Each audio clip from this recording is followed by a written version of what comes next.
Olá pessoal, voltando, industrialização brasileira. Estávamos comentando que a industrialização brasileira, ela tem o grande marco no período de Getúlio Vargas, década de 30, e que houve uma prioridade muito grande na indústria de base e na indústria de bens de consumo não duráveis. De base pelo Estado, não durável pelos barões de café.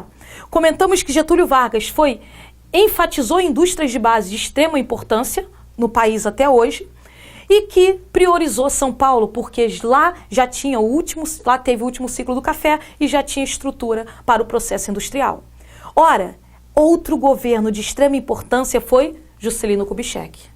Década de 50, cuidado, quando a gente coloca década aqui, não significa que vai ser 1950 a 1960.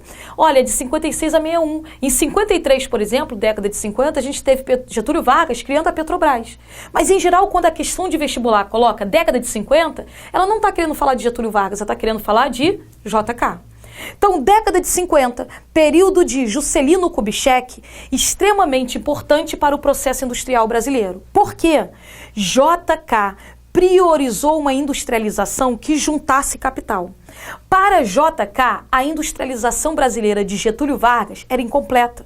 Getúlio Vargas, ele reunia dois capitais. O dele, do Estado, investindo na indústria de base. Olha, o Estado investindo na indústria de base e na infraestrutura, era assim também Getúlio Vargas. O capital privado nacional, ou seja, da população, particular da população, em bens de consumo não durável, era assim Getúlio Vargas, só que para JK faltava o bem de consumo durável. E para ter bens de consumo duráveis, precisava de mais um dinheiro. E aí ele abre o Brasil para a entrada do capital internacional. Então, JK, ele cria o que a gente chama de política do tripé econômico, completar os capitais. Eu já tinha o capital estatal, o privado nacional, agora o internacional.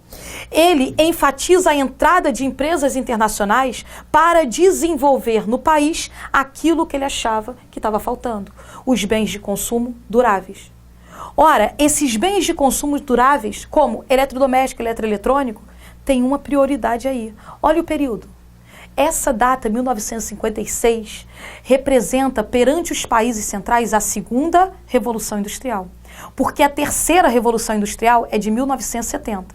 Então pensa nos países centrais, pensa nos Estados Unidos. Em 1956, Estados Unidos estava na segunda Revolução Industrial, que significou desenvolver a indústria automobilística por causa do petróleo, produzir carro no modelo fordista, que pregava carro em massa. Então, os países centrais queriam vender carros. O objetivo era vender carros para o mundo. Então, qual vai ser a indústria que mais vai entrar no Brasil nessa época? De carros. Então, a entrada de capital internacional, ela prioriza aqui, no Brasil, a entrada de automóveis. É o momento em que o Brasil recebe a indústria automobilística em larga escala. JK abre o Brasil para a entrada de capital internacional e empresas estrangeiras, mas prioriza aquilo que os países centrais queriam vender, que era a indústria automobilística, segunda Revolução Industrial. Então, quando você pensa em JK, você pensa no tripé econômico e integra. O tripé econômico é completar os capitais. Qual que faltava como prioridade? O internacional. Investir em quê? Naquilo que a gente não vinha desenvolvendo, os bens de consumo duráveis. Qual o destaque? Ora, se a gente está pegando de fora esses bens de consumo duráveis, qual o mais vendido nessa época? O automóvel. Então, cresce a indústria automobilística. JK, quando ele cria esse tripé econômico, na teoria, o capital internacional não ia gerar a falência de empresa nacional. Olha só, o internacional ia desenvolver a máquina de lavar. E esse daqui, o carro, o micro-ondas, o alimento. Então, eles iam caminhar em paralelo e não um acabar com o outro. Acontece que nem JK e nem os governos posteriores criaram maneiras de evitar que o capital internacional tomasse os outros setores. E hoje, quando a gente olha para o Brasil, a gente percebe que o capital internacional ele é abrangente em outros setores. E por isso, quando ele sobe para os outros setores, ele começa a gerar falência de algumas empresas. E aí, em geral, a gente diz que há o prejuízo da empresa nacional em detrimento da estrangeira, que muitas vezes é mais moderna e consegue gerar uma lucratividade maior pela quantidade produzida do que a nossa. E aí muitas empresas nacionais falem. Mas a base dele era simplesmente ter o tripé econômico priorizando a entrada de automóveis. Quando ele faz isso, ele diz que vai atingir o seu plano de metas, que seria desenvolver em 5 anos o relativo a 50 anos em 5. É a política desenvolvimentista. Então, esses termos, esses nomes, essa característica de querer desenvolver o Brasil logo é de JK. No entanto, se o objetivo era desenvolver o Brasil 50 anos em 5, vamos pensar, uma ferrovia demora para ser construída e gasta muito em uma. Se você priorizar a rodovia, você inaugura rápido e uma quantidade maior. Então, nada melhor do que o rodoviarismo para o Brasil com o lema de JK, desenvolver rápido, quantitativo e inauguração logo. Por isso ele priorizou muito o transporte automobilístico. Houve uma pressão internacional para que o Brasil recebesse os automóveis, mas houve um desejo do governo, já que seria muito vantajoso você criar rodovias, que é mais rápido do que a ferrovia, e ao mesmo tempo fazer com que você tenha uma inauguração mais rápida. Por que não a hidrovia? Porque ele queria representar avanço. A hidrovia, muitos não consideram um quantitativo de avanço. Muitos não conseguem visualizar a hidrovia como um grande avanço. E a rodovia, sim, a obra, o caos, faz com que as pessoas enxerguem mais o desenvolvimento, mesmo que não seja. Então, essa é a característica do governo JK. Esse governo JK, ao priorizar a entrada de empresas estrangeiras, ele gera o que a gente chama de internacionalização da economia. Não acaba o modelo de substituição de importações. O Estado continua investindo em indústria de base e infraestrutura, continua tendo um capital privado nacional, mas entra o capital internacional. E por isso a gente acaba chamando o modelo de internacionalização da economia. Incentivo tanto às empresas estrangeiras que se espalham pelo mundo, mantém filial no país de origem e se espalha pelo mundo. Qual o nome disso? Multinacional. E também a entrada do capital estrangeiro. Como a entrada dessa indústria estrangeira era principal dos países centrais para cá, vai ser automobilística e faz com que o Brasil adote o rodoviarismo. Por ser uma política também, além da pressão internacional, de desejo do governo, tem uma implementação rápida e, por isso, inauguraria logo e JK conseguiria mostrar um monte de obras, os seus 50 anos em 5. O seu plano de metas, a sua política desenvolvimentista. Então, lembrar de JK é lembrar que há uma grande ênfase à entrada do capital internacional. Essa entrada do capital internacional traz junto a entrada da indústria automobilística. E a entrada da indústria automobilística traz junto o Brasil rodoviarista. Hoje, o Brasil, até hoje, prioriza o rodoviarismo. Por que será até hoje? Se hoje eu posso ter ferrovia, hidrovia, rodovia, aéreo, tudo, por que o Brasil prioriza o rodoviarismo? Mesma característica. Os nossos governos, em geral, desejam fazer as coisas e inaugurar no seu próprio governo, para que a gente lembre. O objetivo deles é desenvolver o quantitativo. A ferrovia demora muito e gasta muito, a rodovia inaugura rápido e gasta menos, e mostrar que fizeram. Por isso, até hoje, há uma prioridade do rodoviarismo. Além disso, há uma pressão muito grande das empresas que vendem o combustível. Há uma pressão muito grande dos empresários para a manutenção do rodoviarismo. E o Brasil, por mais que venha desenvolvendo outros meios de transporte, continua tendo a prioridade do rodoviarismo. Ora, e lembrar de JK é lembrar que JK saiu um pouco da região sudeste. Getúlio Vargas, a base foi São Paulo. A indústria foi saindo um pouquinho de São Paulo e para o Rio de Janeiro, mas região sudeste. JK, ele sai um pouco da região sudeste, mas não com a indústria, e sim com a capital. JK transforma, tira a capital do litoral e passa para o interior do país. Ele escolhe um local, Brasília, para virar a capital política administrativa do país. Qual era o argumento dele? Ora, se eu criar uma capital, esse era o argumento dele, aqui está o Brasil, tá? Se eu crio a capital aqui no centro, significa que todas as regiões vão ter que ter um sistema para integrar ao centro. Eu vou desenvolver transportes para chegar à área central. E assim eu vou integrar mais o país. Eu vou ter uma maior interiorização do país. Então, esse foi o argumento. Muitos alegam que o objetivo era separar a população da reivindicação, da política. Mas não tem como você nem colocar isso numa questão múltipla escolha, porque isso é subjetivo. O que realmente estabelece de forma prática é que ele queria uma maior integração do país e colocou a capital na área central, construção de Brasília. O máximo que ele poderia colocar é, alguns consideram que JK tinha o desejo de separar a capital da aglomeração populacional, para evitar manifestações e reivindicações. Alguns consideram verdadeiro. Agora, podemos afirmar que JK não podemos? Não sabemos, é subjetivo. O que a gente pode afirmar era o que ele falou, que era uma integração do país. Foi o que ele falou, certo? Então, essa é a base de JK. Ora, continuando na ideia de JK, vem a ditadura militar. Ora, a ditadura militar, ela continua com essa ideia de internacionalização da economia. A ditadura militar continua enfatizando a entrada de capital estrangeiro. Só que ela para e estabelece assim, olha só, para receber empresa estrangeira, tem que ter mais infraestrutura. Se eu não tiver infraestrutura de transporte e energia, não vai ter entrada de empresas estrangeiras. E aí a ditadura estabelece um objetivo, pedir capital emprestado, empréstimo de capital internacional, para investir em infraestrutura, transporte e energia principalmente, e a partir daí gerar um crescimento industrial.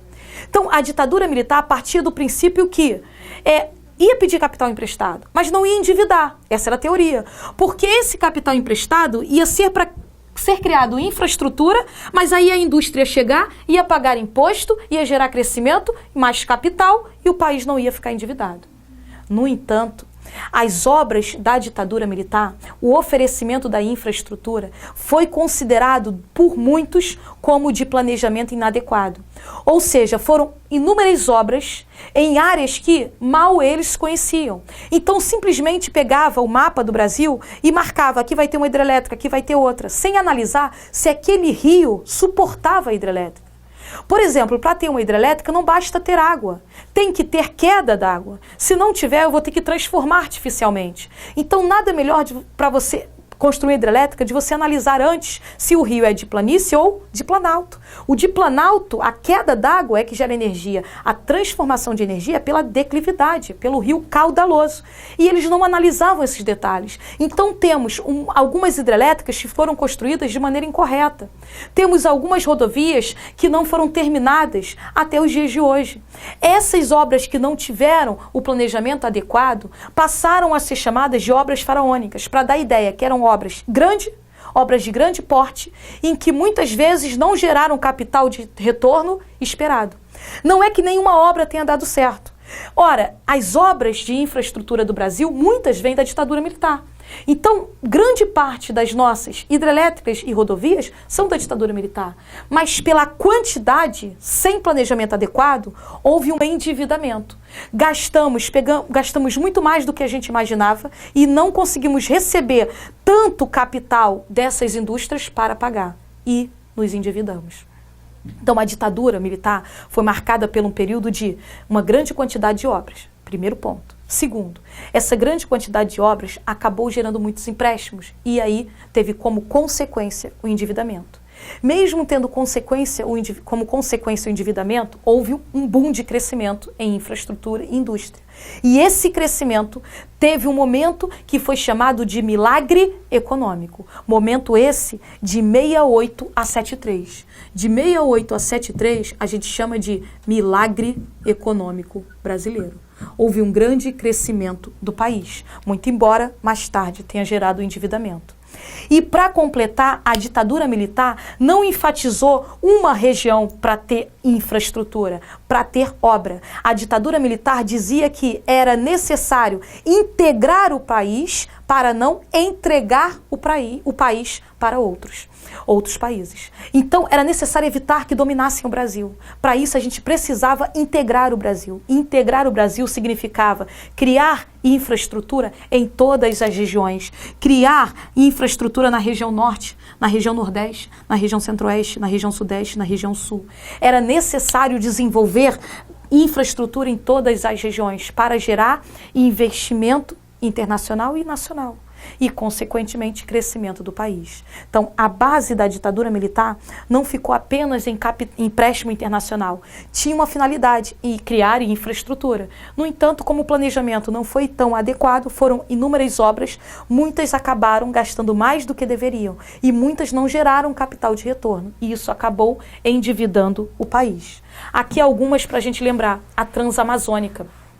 No Complexo Amazônico, a ditadura militar desenvolveu uma rodovia paralela ao Rio Amazonas.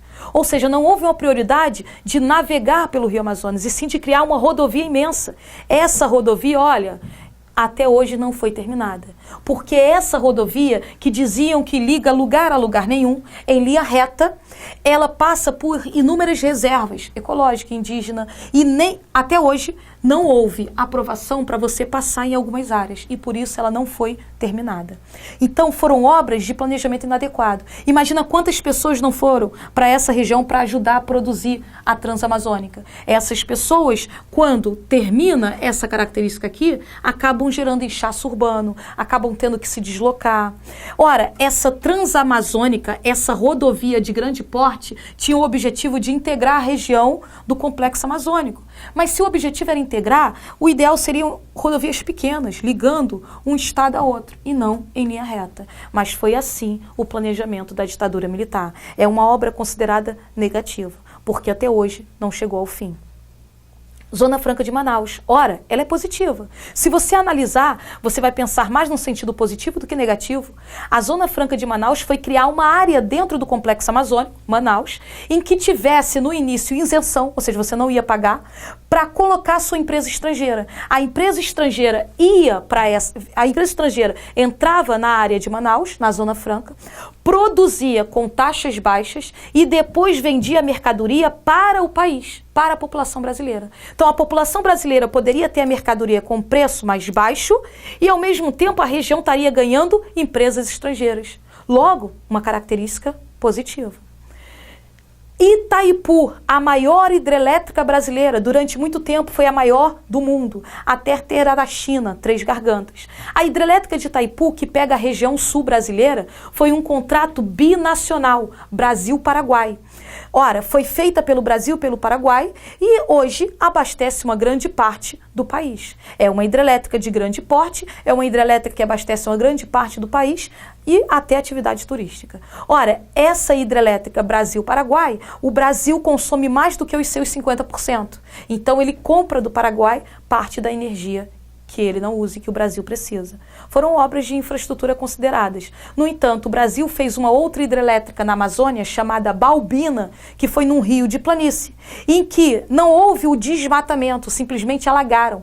A fauna e flora apodrecendo gera poluição atmosférica. Hidrelétrica de Balbina. Então tivemos obras positivas, mas tivemos obras negativas. A base da ditadura militar no Brasil foi desenvolver infraestrutura em todas as regiões. E desenvolver infraestrutura em todas as regiões é o projeto PIN, Projeto de Integração Nacional. Esse projeto de integração nacional desenvolveu obras em regiões diversas, destacando no país rodovias e destacando no país hidrelétricas. Algumas extremamente positivas, outras negativas. No entanto, para desenvolver esse projeto de integração nacional, a gente teve empréstimos. E esses empréstimos, associado ao planejamento, às vezes inadequado,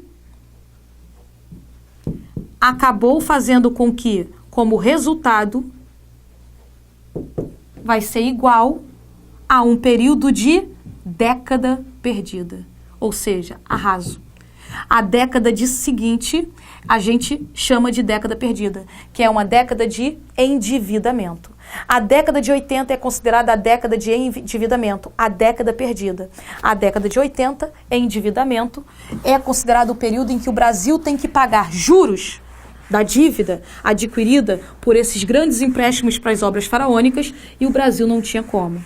Como o Brasil não tinha como, ele precisava acumular capital.